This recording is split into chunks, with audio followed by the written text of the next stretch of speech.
स्वागत है आपके अपने ही चैनल आफीजा क्लासेस में।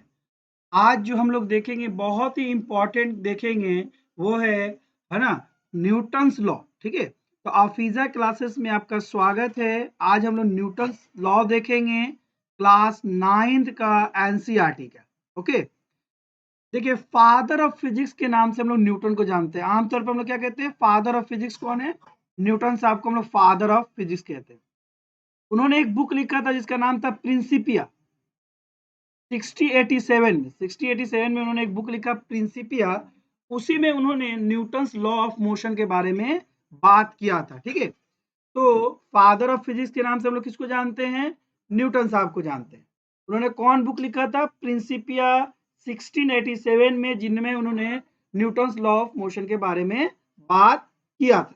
ओके, तो हम लोग जानते हैं न्यूटन्स लॉ ऑफ मोशन में न्यूटन साहब को आइडिया कहाँ से मिला। ठीक है, या न्यूटन साहब ने जाना कैसे, समझा कैसे। ठीक है, देखिए न्यूटन स्टडी गैलीलियो आइडिया। देखिए गैलीलियो साहब ने जो अपना आइडिया दिया था इनर्शिया और ये सब के बारे में, उसको न्यूटन साहब ने स्टडी किया। बहुत स्टडी करने के बाद on force and motion, Newton साहब ने जो फोर्स और मोशन पे गैलीलियो साहब ने जो आइडिया दिया था, फोर्स और मोशन पे जो आइडिया दिया था गैलीलियो साहब ने, उसको न्यूटन साहब ने बहुत स्टडी किया। ठीक है, फोर्स और मोशन के आइडिया को न्यूटन साहब ने बहुत स्टडी किया। उसके बाद उन्होंने 3 फंडामेंटल लॉ ऑफ मोशन दिया। कितना? 3 फंडामेंटल लॉ ऑफ मोशन, जिसको हम लोग, है ना, जिसको three fundamental law of motion, जिसको हम कहते हैं न्यूटन्स लॉ ऑफ मोशन के नाम से जानते हैं। ठीक है, अब हम बात करते हैं फर्स्ट लॉ। फर्स्ट लॉ क्या है उसके बारे में हम लोग बात करते हैं और समझने की कोशिश करते हैं कि what is the first law. Okay, तो फर्स्ट लॉ क्या है उसको समझने की कोशिश हम लोग करते हैं कि फर्स्ट लॉ क्या है। ओके, न्यूटन फर्स्ट लॉ क्या है और कैसे ये काम करता है। ठीक है, देखिए न्यूटन फर्स्ट लॉ क्या कहता है। देखिए इसको पूरा नाम है Newton first law of motion, मगर हम लोग सिंपल में लिखते हैं फर्स्ट लॉ ऑफ मोशन। उन्होंने कहा an object remain in rest, यानी कोई ऑब्जेक्ट हमेशा रेस्ट में रहेगा, है ना, स्टेट ऑफ रेस्ट और यूनिफॉर्म मोशन।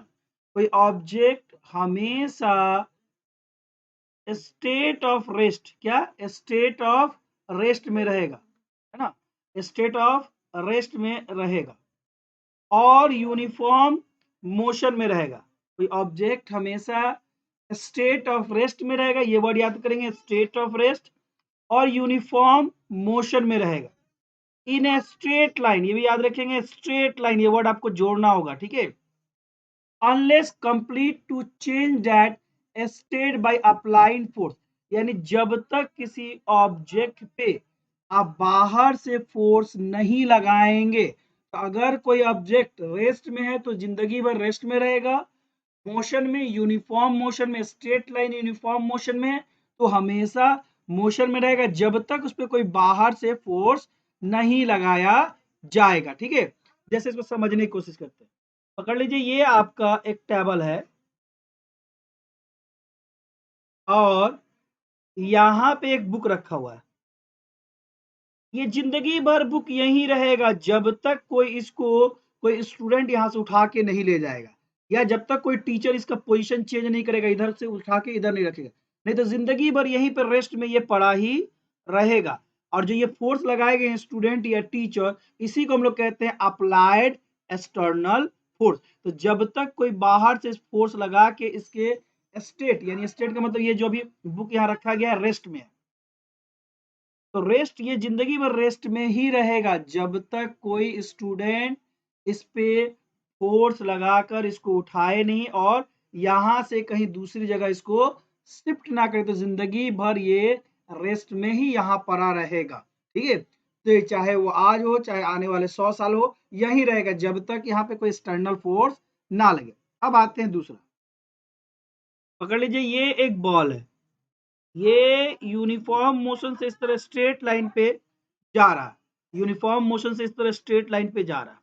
ठीक है, तो ये जिंदगी भर जाता ही रहेगा, जिंदगी भर जाता ही रहेगा जब तक कोई इसको रोके नहीं। अगर कोई इसको स्टॉप ना करे या इसका डायरेक्शन चेंज ना करे, तब तक ये स्ट्रेट लाइन पर ऐसे जाता ही रहेगा। हाँ, अलग बात है कि यहाँ पे एक हमेशा जिंदगी भर यहाँ पे एक एक्सटर्नल फोर्स लगता है जिसको हम लोग कहते हैं फ्रिक्शन, जिसकी वजह से आगे जाके ये रुक जाता है। मगर अगर ये फ्रिक्शन ना रहता तो ये जिंदगी भर ऐसे जाते रह जाता। ठीक है, तो अगर कोई बॉडी रेस्ट में है तो जिंदगी भर वो रेस्ट में रहेगा जब तक उस पर कोई एक्सटर्नल फोर्स नहीं लगेगा। अगर कोई बॉडी मोशन में है तो जिंदगी भर ये स्ट्रेट लाइन मोशन में ही रहेगा जब तक कोई इस पर एक्सटर्नल फोर्स नहीं लगेगा। तो हमेशा मोशन में ही रहेगा। रेस्ट में है तो रेस्ट में रहेगा, मोशन में है तो मोशन में रहेगा जब तक कोई बाहरी आदमी उसके रेस्ट को पोजीशन को चेंज ना कर दे या मोशन के पोजीशन को चेंज ना कर दे, तब तक वो रेस्ट और मोशन में बना ही रहेगा। ठीक है, समझ में आ गया। अब इसको एक दूसरा वर्ड भी है, इसको भी समझ लेते हैं। दूसरा क्या है उसको भी हम लोग समझ लेते हैं, उसको समझने की कोशिश करते हैं। इन अदर वर्ड, ठीक है, तो अगर रेस्ट में है तो रेस्ट में ही रहेगा, मोशन में है तो मोशन में ही रहेगा जब तक कोई बाहरी फोर्स ना लगे। तो अब सवाल आता है कि हम लोग तो बॉल इस तरह रोड पे करके छोड़ देते हैं तो कुछ समय बाद रुक जाता है। क्यों रुक जाता है? क्योंकि एक फ्रिक्शनल फोर्स उस पर काम करता है जो उसको रोक देता है। और ये फ्रिक्शनल फोर्स एकदम हटा दिया जाए तो कभी भी रुकेगा नहीं, चल रहा है तो चलता ही रहेगा, है ना। आते हैं इन अदर वर्ड, यानी न्यूटन फर्स्ट लॉ का अदर वर्ड में कैसे करते हैं, इन अदर वर्ड। ठीक है, न्यूटन फर्स्ट लॉ का अदर वर्ड में हम लोग कैसे कहते हैं या कैसे समझते हैं उसको भी हम लोग देखते हैं और समझने की कोशिश करते हैं कि अदर वर्ड में ये कैसे होता है। ठीक है, यानी न्यूटन से फर्स्ट लॉ का दूसरा डिफिनेशन क्या कहता है। ठीक है, इन अदर वर्ड्स,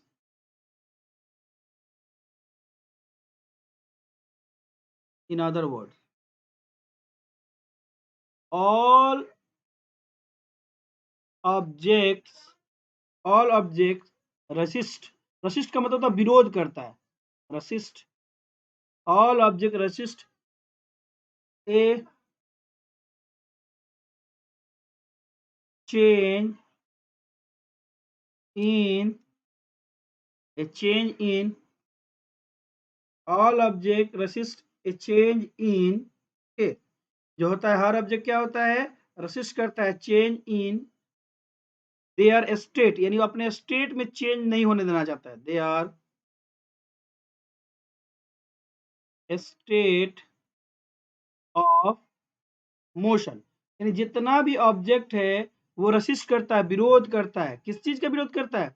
अपने अपने रेसिस्ट करता है किस चीज का, स्टेट ऑफ मोशन। यानी अगर वो रेस्ट में है तो रेस्ट में ही रहना चाहेगा, मोशन में है तो मोशन में ही रहना चाहेगा। हर ऑब्जेक्ट अपने स्टेट ऑफ मोशन के चेंज का विरोध करता है। ठीक है, स्टेट ऑफ मोशन के चेंज का क्या करता है, विरोध करता है। अगर वो रेस्ट में है तो रेस्ट में ही रहना चाहेगा, मोशन में है तो मोशन में ही रहना चाहेगा। ठीक है ना। अब क्या होता है, ये कैसे आया, है ना, इसको समझने की हम लोग कोशिश करते हैं। ठीक है ना। तो क्या होगा, जो भी ऑब्जेक्ट है अपने स्टेट को चेंज होना नहीं देना चाहता। रेस्ट है तो रेस्ट में रहेगा, मोशन है तो इन मोशन में रहेगा। ठीक है, तो इसको हम लोग समझने की कोशिश किए। तो न्यूटन फर्स्ट लॉ को हम लोगों ने समझा कि न्यूटन फर्स्ट लॉ क्या है, न्यूटन फर्स्ट लॉ को कैसे हम लोग बात करते हैं, यह कैसे होता है। ठीक है, अब हम लोगों ने यहाँ तक समझ लिया और जान लिया। ठीक है, अब नेक्स्ट वीडियो में देखेंगे न्यूटन सेकेंड लॉ, इनर्शिया, ये सब नेक्स्ट वीडियो में हम लोग देखेंगे और समझेंगे। ठीक है।